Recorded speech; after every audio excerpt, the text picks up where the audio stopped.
ఆంధ్రప్రదేశ్ రాష్ట్ర ప్రభుత్వం ఏర్పాటు చేసిన dedicated commission chairman Rajiv Ranjan BC కులాల జనగణన శాస్త్రీయంగా నిర్వహించేందుకు రాష్ట్రం మొత్తం మీద సలహాలు స్వీకరిస్తున్న సందర్భంలో నెల్లూరుకు విచ్చేసిన రాజీవ్ రంజన్ బీసీ సంఘాల నుండి వినతి పత్రాలను స్వీకరించారు.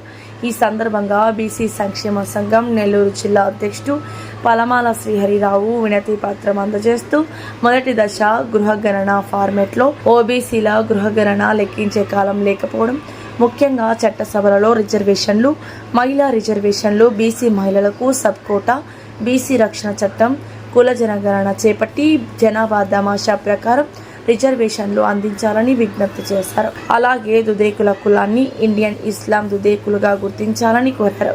ఈ కార్యక్రమంలో నర్మదాబాయ్, సలీం, బీసీ సంక్షేమ సంఘం కార్యకర్తలు, నాయకులు అధిక సంఖ్యలో పాల్గొన్నారు.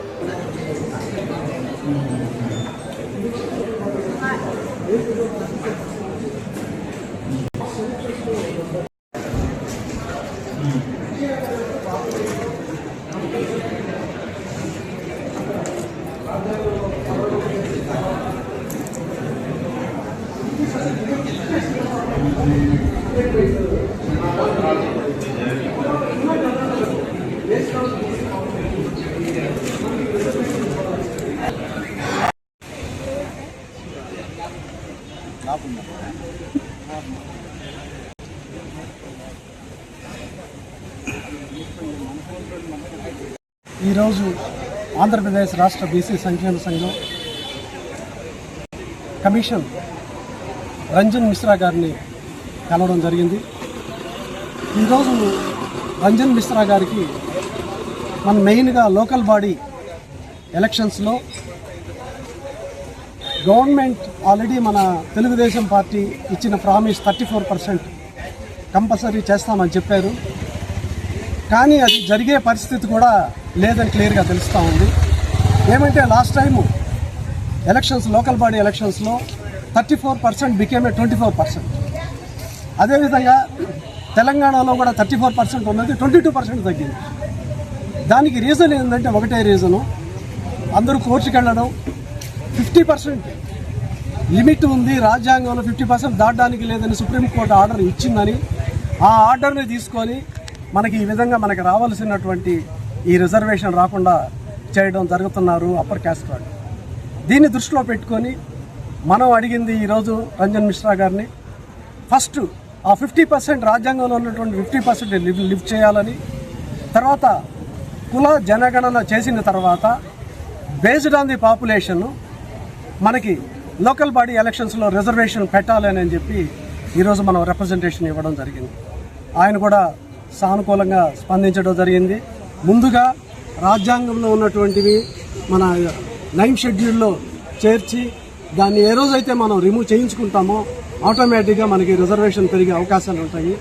అదేవిధంగా ఇంకొకటి కూడా మనం మాట్లాడడం జరిగింది, ఎకనామికల్ వీకర్ సెక్షన్ 10% రిజర్వేషన్ 2023లో ఇచ్చారు. 2023లో ఇచ్చినప్పటి నుంచి మనకి ఈ విధంగా టోటల్ రిజర్వేషన్ 50% లిమిట్లో మనం తగ్గిపోయాం. కాబట్టి దాన్ని దృష్టిలో పెట్టుకుంటే కూడా ఈడబ్ల్యూఎస్ 10% వాళ్ళు దేనికి ఇచ్చారు, మామూలుగా ఎంప్లాయ్మెంట్, మళ్ళీ వచ్చి ఎడ్యుకేషన్లో ఇచ్చారు.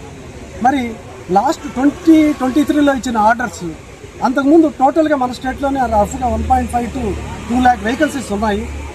కానీ ఆ వేకెన్సీస్ 2023 కంటే ముందు వచ్చిన వేకెన్సీలు బీసీ, ఎస్సీ, ఎస్టీ, మైనార్టీలు, ఓసీలు కూడా ఈ రిజర్వేషన్ ఇప్పుడు రిక్రూట్మెంట్ చేస్తే డ్యామేజ్ జరుగుతుందనే విషయం కూడా క్లియర్గా చెప్పడం జరిగింది. అంటే ఇప్పుడు ఈడబ్ల్యూఎస్ రిజర్వేషన్ని ఇంప్లిమెంట్ చేయాలంటే 2023 నుంచి ఎన్ని వేకెన్సీలు వచ్చాయో ఆ వేకెన్సీల ప్రకారంగా ఇవ్వాలి. కానీ పాతవి ఆల్రెడీ ఉన్నటువంటి 2023కు ముందు ఉన్నటువంటివి అంతా కూడా ఈ ఎంత డేటా తీసి ఆ డేటా ప్రకారంగా వీళ్ళకి మన ఎంప్లాయ్మెంట్లో ఆ రిజర్వేషన్ రావాలనేది మా విషయం కూడా చెప్పడం జరిగింది. బీసీ భవన్ గురించి కూడా ఆయనకి ఎక్స్ప్లెయిన్, పక్కన కలెక్టర్ గారు ఉంటారు, ఆయన కూడా చెప్పడం జరిగింది.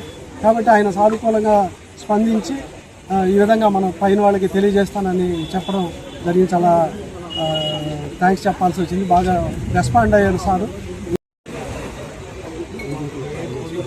అందరికీ నమస్కారం. ఈరోజు ఆంధ్రప్రదేశ్ రాష్ట్ర ఎడ్యుకేషన్ కమిటీ తరఫున శ్రీ రాజీవ్ రంగన్ కృష్ణ గారికి, మన నెల్లూరు జిల్లా బీసీ సంక్షేమ సంఘం అధ్యక్షులు శ్రీ పల్లమాల శ్రీతో పాటు దూరభాష సంఘం తరఫున కూడా నేను పాల్గొనడం జరిగింది. ఈ కార్యక్రమంలో మేము చెప్పిన డిమాండ్ ఏంటంటే, మేము గతంలో స్కూల్ సర్టిఫికేట్లు కొద్దిమంది టీచర్స్ ఇండియన్ హిందూ దూదేకలా రాసేవారు. మేము దాదాపు 50 ఏళ్ళ నుంచి ఇండియన్ ఇస్లాం దూదేకలా అని చెప్పి టీచర్లు ఇస్తున్నారు. అయినా కానీ ఈరోజు కలువాయి కానివ్వండి, తాడిపత్రి గ్రామంలో హెడ్ మాస్టర్లు మేము ఇండియన్ హిందూ దూదేకలను రాస్తాము, ఇండియన్ ఇస్లాం దూదేకలను రాయమని చెప్తున్నారు. దీనికి సంబంధించి అనేక మెమోలు వాళ్ళకి పెట్టడం జరిగింది. ఈ విషయం మీద మేము అనేక మార్లు కలెక్టర్ గారిని, డిఓ గారికి డెఫినేషన్ ఇవ్వడం జరిగింది. లాస్ట్ ఏప్రిల్ నెలలో కూడా ఇవ్వడం జరిగింది. కానీ మాకు ఇంతవరకు కూడా సరైన సమాధానం లేదు. ఈ విషయం మీద సార్కి చెప్పాము. సారు తప్పనిసరిగా ఇది సానుకూలంగా స్పందించి ప్రభుత్వం దృష్టికి తీసుకెళ్తామన్నారు. ఇది చేసినట్లయితే మా రాబో పిల్లలకి ఇండియన్ ఇస్లాం దూదేకలు అని చెప్పి ప్రతి ఒక్క టీసీలో ఉన్నట్లయితే ఫర్దర్గా మైనారిటీ బెనిఫిట్స్ పొందడానికి మా కులసులకు అవకాశం ఉంటుందని చెప్పి ఈ సందర్భంగా సార్ తెలియజేశాం. కావున తప్పనిసరిగా ఇది చేస్తారని చెప్పి మా దూరభాష సంఘం తరఫున కోరుతున్నాం. అలాగే బీసీ సంక్షేమం తరఫు నుంచి కూడా పలమాల శ్రీహరి గారు అనేక విషయాలు చర్చించారు. వారికి కూడా మా కమిటీ తరఫున ధన్యవాదాలు తెలియజేస్తాం.